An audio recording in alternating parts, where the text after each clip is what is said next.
And Mr. President, I ask unanimous consent that I be recognized for such time as I shall consume.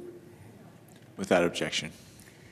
Thank you, Mr. President. As a reflect of my 28 years serving in the United States Senate, I'm reminded of the lessons I've learned from my former colleagues and friends who have served beside me in the Senate. I had the privilege of serving with many great titans for a fairly long period of time. Some people thought maybe too long. And I had the privilege of serving with the people that I've known very well, people like Orrin Hatch, Mike Enzi, friends that I miss dearly. And I single them out because they're no longer with us. Senator Hatch's farewell speech in 2018, he reflected on the striking shift in polarization and partisanship of the Senate. And he yearned for the days members finding common ground and breaking bread together. Orrin reflected in his farewell speech. He said, could two people with popular opposite beliefs and from vastly different walks of life come together as often as Teddy and I did? And the answer is yes. Conservative Republicans and liberal Democrats come together today all the time and will of the future, but you may not hear about it because it's not newsy. The media doesn't really care if everybody loves everybody. Then there's Barbara Boxer, and not too many people who are making their last talk about members of the other party, but I would do this. I've shared this story many times with you all about how former Senator Barbara Boxer of California and I worked together for many years as chair and ranking members of the EPW committee to get things done. Now, you can't get two more ideologically different senators than Barbara and me. Barbara, a proud Democrat of the most far left state in the nation, and me, a proud Republican from the most conservative state in the nation. But we were able to see past our ideologically differences and to work together, and we did. We got stuff done. We passed landmark legislation from highway bills like the FAST Act, the Frank Lautenberg chemical safety bill. You remember that. Most of the people are still remembering that. We did it, and we did it time and time again.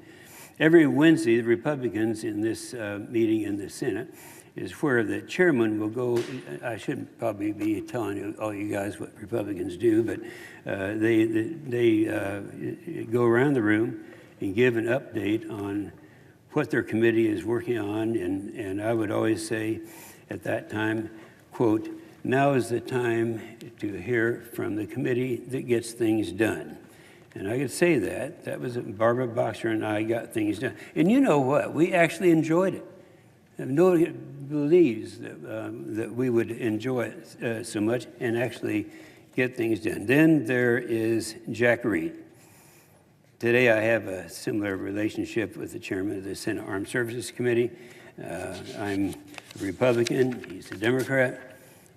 Jack is from Rhode Island, a very blue state, but we have worked together for years to pass annual defense authorization bills, which is the most important bill we pass every year.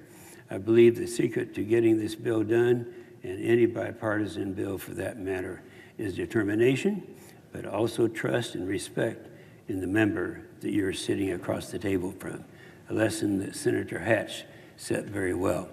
In working with Senator Reed over the years, he has my trust, I have his respect, and it's why we have been successful in what I consider to be the most significant thing that we do every year.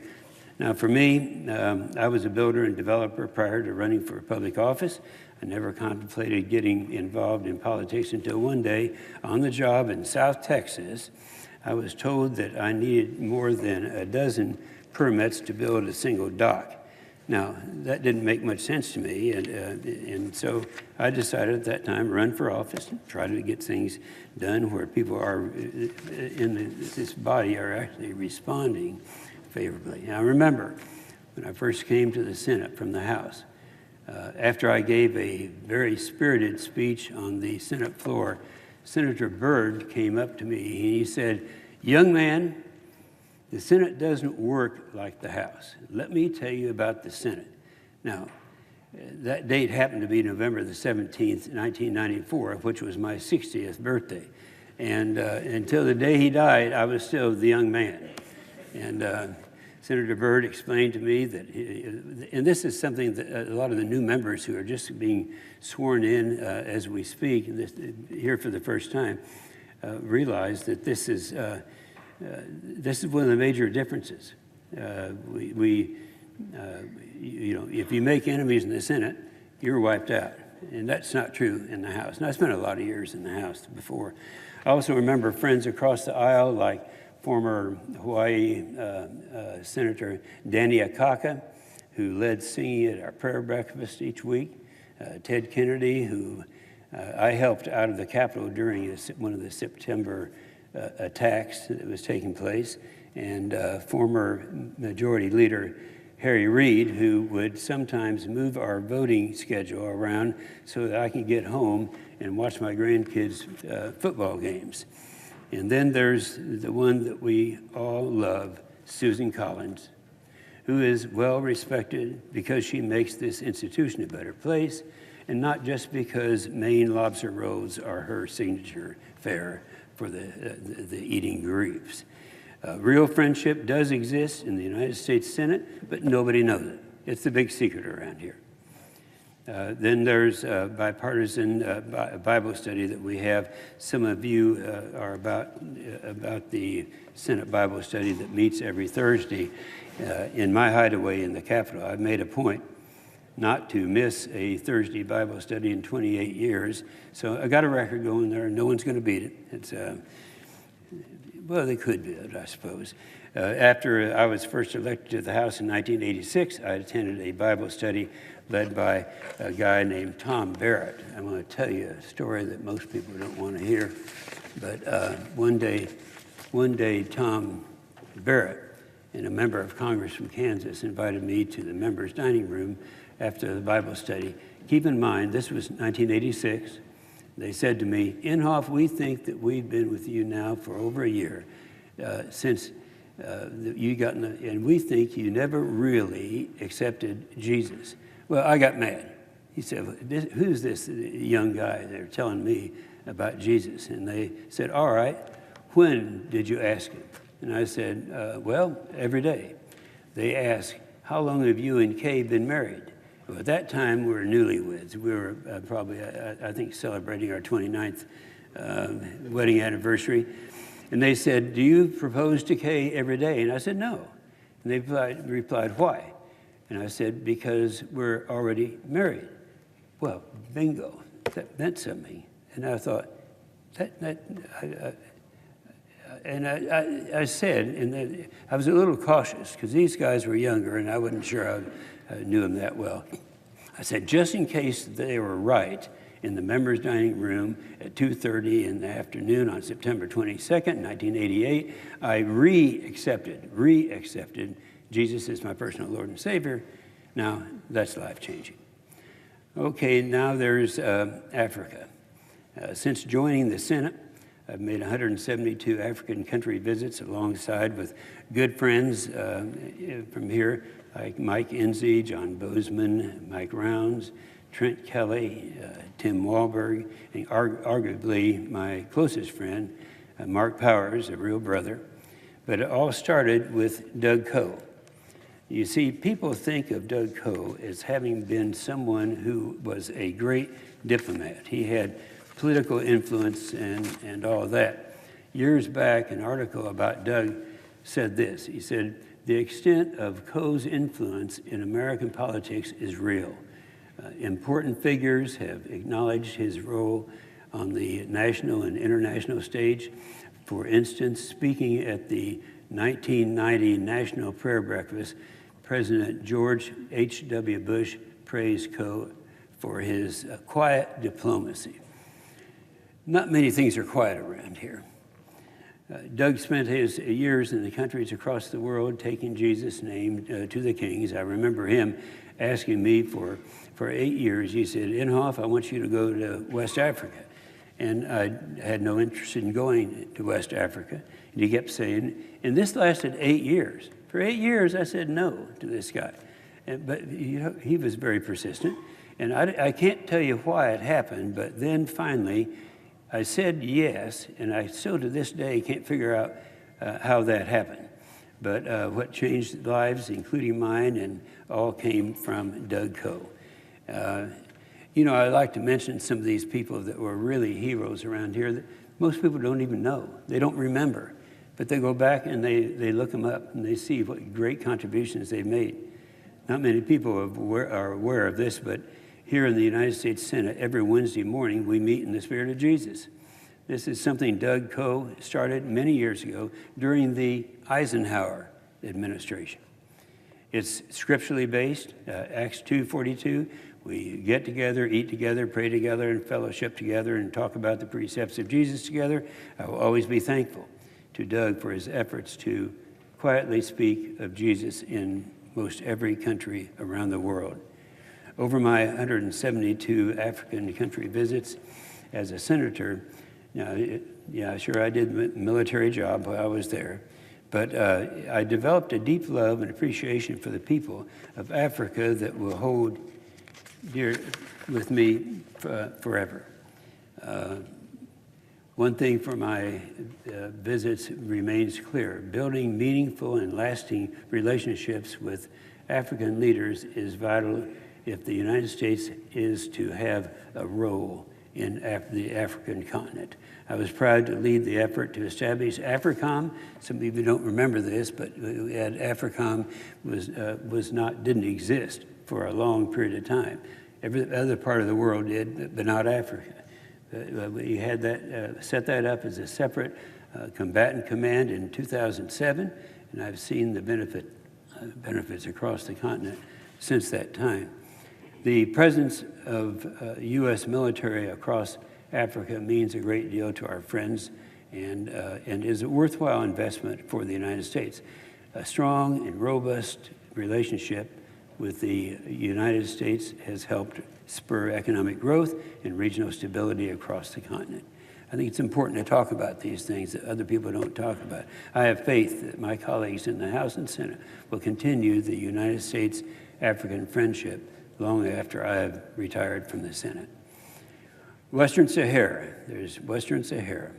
Over the years, I've been very outspoken about the situation in Western Sahara. A few years ago, I visited the Sahrawi refugee camps. I visited the children who lived there. They were joyous and happy and ordinary, and children who didn't know yet that they were part of a frozen, forgotten conflict where their hopes and freedoms were dying a cruel death. I urge my colleagues to remember our ideals of democracy and extend that to the Sahrawians. Don't let the world forget them. I urge everyone in this body to stand strong to support Western Sahara's right to self-determination and reject Morocco's reckless attacks on Western Sahara. Ethiopia, then there's Ethiopia, a nation that's close to my heart for many reasons. The human suffering happened there is heartbreaking. Instead of focusing on the importance of creating lasting friendships with the Ethiopian people, some in the United States government look for ways to punish them. 19 of my African visits have included Ethiopia, where I've watched firsthand the economic transformation that occurred. Their middle class is growing. They have become a regional superpower, and they're a good friend of the United States of America. Their military is professional, capable, and they're punching above their weight in the war against terrorism that continues to plague the continent. They promote regional peace and security by being one of the top troop contributors to the United Nations when they are called upon. Hopefully we can find ways to grow this friendship, Ethiopian friendship. Then there is Zigida Marie. Now, Many of you already know that I have an adopted granddaughter who was born in Ethiopia. Her name is Zagita Marie. We call her the Z Girl, and has a very special story that has grown up to be a very impressive star. Knowing the joys of adoption in my own family, I've worked to ensure all families that choose to adopt can. In 2017, when Ethiopia decided to close inter-country adoptions, I worked directly with my friend and then the Prime Minister, Haile Mariam, on the families that were pending adoptions and were able to complete their adoptions to bring their children home. That was a major thing, a major undertaking. You wouldn't think it would be. That should be natural. The Constitution, you've heard me say this line before, there are two things we should be doing here in Congress, infrastructure and defense. That statement rang true 28 years ago when I got to the Senate, and will ring true in the years to come. Infrastructure, and we've gotten a lot done together on that front over the years. We passed bipartisan landmark infrastructure legislation from Safety Lou to MAP 21 to the FAST Act, all of which rebuilt our nation's crumbling infrastructure so the future generations of Americans still have safe roads and bridges to cross. Before 2005, Oklahoma, my state, was a donor state to the Highway Trust Fund. Now, what that means is we were paying more into the Highway Trust Fund than we were receiving out of it. And of course, we were able to change that. Safety Lou created a fair formula for apportionment, so Oklahoma was, I want to say this, I want to make sure that people in Oklahoma, since I'm bagging out of this place, realize some of the things that I've done, and so I know it's controversial in some circles to say this, but I've been one of the staunchest defenders of congressionally directed spending, also known as earmarks. And an earmark must be defined as something that is both authorized and appropriated. And it should be the job of Congress to decide how the American people, how their taxes are spent, not unelected bureaucrats in the executive branch. And that's what we're trying to get away from when we're looking at why we should be using earmarks. We have worked across the party lines to ensure the National Defense Authorization Act is signed into law every year. And as I said earlier, the NDAA is the most important bill that we do every year, and for a good reason. This year will be the 62nd time that the NDAA has been signed into law, 67 times. And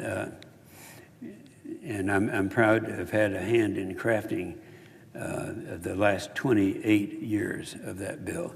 The Defense Authorization Bill ensures that our servicemen and women have the training and equipment and other resources they need to defend America here and on the road. It also ensures that the families of the men and women who serve are taken care of.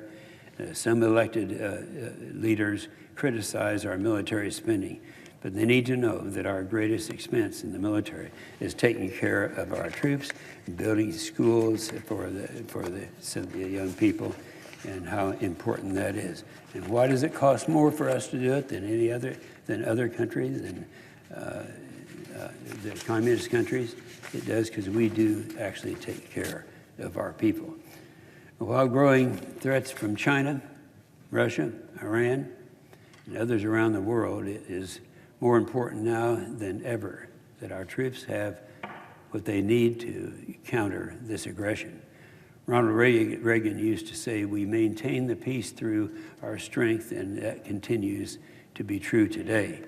After all these years serving on the Senate Armed Services Committee, I have come to know with certainty that America cannot lose its focus on fully investing in its defense capabilities. And backgrounds, I've got to say this about Oklahoma. Oklahoma has come out pretty well. You all don't need to feel sorry for Oklahoma. I'll take care of that. And they're very happy right now. Oklahoma has 5 major military installations, from training pilots to building bombs. Each is unique in its mission to support our military. Since 1988, we have gone through 5 BRAC rounds, that's base realignment and closure commissions. In each round, the Department of Defense closed bases and military installations in accordance with their performance. It's something we ought to be doing. And in each round, Oklahoma, the Department of Defense grew its presence in Oklahoma. So Oklahoma has done very well in that period of time. Okay, I'm going to tell a story here that surprised a lot of people, because the star of the story is, none of these kids will remember except for reading about it, is Ronald Reagan. When I was about 6 years old, my dad was a claims adjuster for in a building where Ronald Reagan was an announcer of WHO radio, a sports announcer in Des Moines, Iowa. My dad and Ronald Reagan. I mean, we were close. In fact, I thought he was, I was about 6 years old at that time. I thought that he was related to me. My dad and Ronald Reagan used to play the pinball machine together. He'd come out to the house, and I always thought he was an uncle or some relative. When I was young, my family moved from Des Moines to Tulsa, Oklahoma, but we never missed a Dutch Reagan movie, which is what my dad called him, Dutch Reagan. We would drive, I remember one time we drove all the way down from Tulsa to Durant, Oklahoma, and that was before turnpikes. We drove for hours to watch a Dutch Reagan movie. Never missed one of those. It's not a big deal. It is to me, though, and I'm the guy leaving. Fast forward to when the mayor of Tulsa and Ronald Reagan was president, when President Reagan wanted someone to tout his domestic agenda, he used me. We would appear on all the TV shows, sometimes together, and tell people what they needed to know was happening in the administration. I always remember when, as mayor of Tulsa, I pushed the construction of a low-water dam on the Arkansas River. It ended up being one of the largest public projects in America that was totally privately funded. It had a lot of opposition, but it's pretty amazing. Go back and read about this. You see anything that Ronald Reagan wanted, he got. So then there's Wiley Post, flight around the world. Now, people may not know who Wiley Post is. Everybody knows who Will Rogers is. Well, Wiley Post and Will Rogers are both pilots. The difference is Wiley Post had just one eye, and he was good. In fact, they were together when they died. But back in '91, I was still in the house, and a few friends and I created Wiley Post's 1931 flight around the world in my twin-engine Cessna aircraft. And it's hard to believe that that was 30 years ago when we made that trip that left out of Oklahoma with several stops on the East Coast, then in Europe, and then the Soviet Union. Wiley Post had my plane beat on the travel time. He did his in 8 days. It took me 16 days. But looking back, I'm not sure how Tom Quinn and I survived these stops in the Soviet Union. I can remember praying, Lord, if you got more for me to do, get me out of this mess. Fighting for far-left environmentalists, it's no shock to anyone that the Washington Post has dubbed me public enemy #1 for the radical environmentalists for decades now. And for much of my time in the Senate, I was chair of the ranking member of the Environment and Public Works Committee.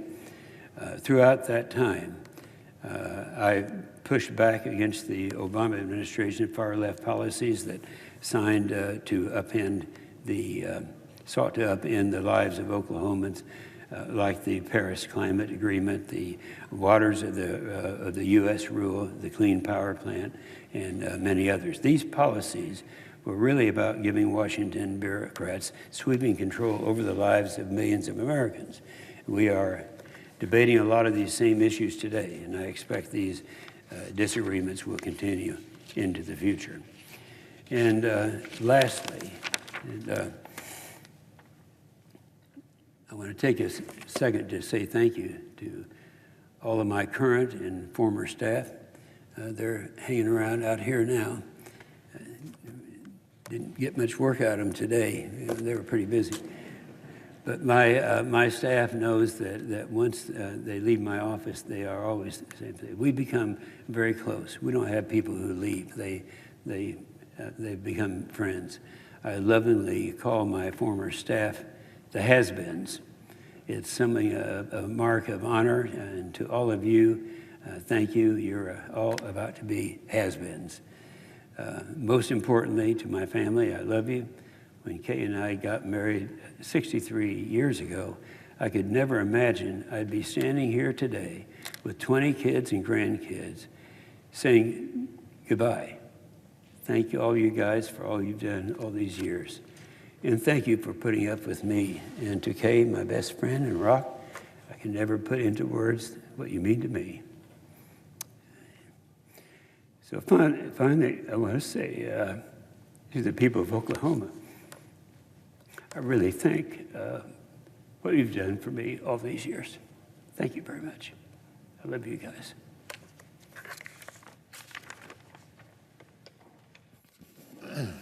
Mr. President, Leader. I just want to congratulate our friend from Oklahoma on an extraordinary career of service to his state and to our country. And I'll be having a lot more to say about the senior senator from Oklahoma a little later. Thank you.